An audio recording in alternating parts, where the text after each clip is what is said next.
आपल्या शहरातील प्रत्येक घडामोडी लेटेस्ट अपडेट पाहण्यासाठी आपल्या पब्लिक मीडिया चॅनलला लाईक, शेअर, सबस्क्राईब आणि फॉलो करायला विसरू नका.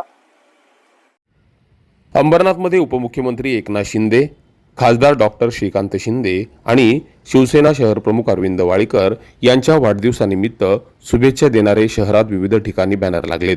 आता तुम्ही म्हणाल, हे साधे वाढदिवसाच्या शुभेच्छा देणारे बॅनर आहेत, यात काय बातमी? मात्र तुम्ही लक्षपूर्वक जर हे बॅनर पाहिलेत तर या बॅनरवर डॉक्टर आमदार किनीकर यांचा फोटो गायब आहे. यापूर्वी अनेकदा अरविंद वाळीकर आणि आमदार किनीकरांच्या समर्थकांकडून लावलेल्या बॅनरवर एकमेकांना कधी स्थान देण्यात आलं नव्हतं. शिवाय दोघांमधील पक्षांतर्गत वाद, वर्चस्ववादाची लढाई हे सगळ्यांनीच पाहिलेलं आहे. दरम्यान अंबरनाथ पालिका निवडणुकीत ही सगळी वर्चस्ववादाची लढाई आणि राजकीय वैर बाजूला ठेवून अरविंद वाळेकर आणि आमदार किनीकर यांनी आमच्यात कोणतेही मतभेद नसल्याचं उघडपणे भाषणात सांगितलं होतं. शिवाय पालिका निवडणुकीमध्ये एकमेकांच्या बॅनरवर दोघांनाही स्थान मिळत होतं.